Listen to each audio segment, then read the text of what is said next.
Pasco Sheriff Chris Nocco is sounding an alarm when it comes to the number of deputies that he can put on the street, given the county's explosive growth. He says not only is Pasco's population outpacing the number of people he can hire, but that the county needs to become more competitive when it comes to salaries. 10 Tampa Bay's Eric Glasser has the numbers that the sheriff is citing to make his case.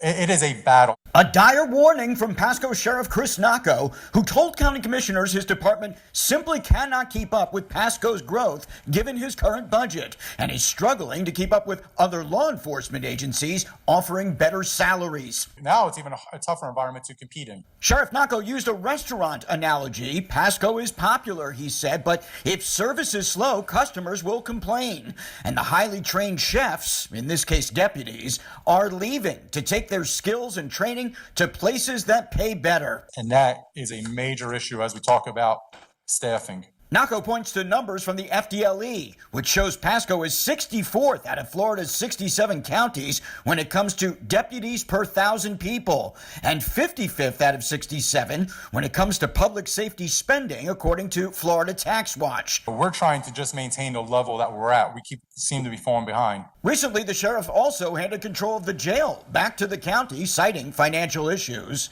Commissioners and the sheriff talked about possible solutions, including impact fees on new developments and maybe higher taxes. If a new resident is coming into the area, they already know what they're buying into.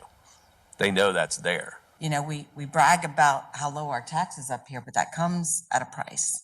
Sheriff Nocco says they're doing all they can to remain competitive, recruiting deputies from law enforcement schools around the nation, encouraging those in its Explorer program to stick with them.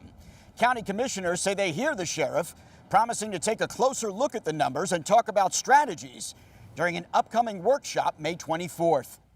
And one county commissioner also pointed out that the sheriff's current budget is about $50 million more than it was just 6 years ago. Sheriff Nocco says that increase was mostly used to raise salaries for current deputies who are leaving to join other agencies, not to hire more deputies now needed to keep up with Pasco's growth.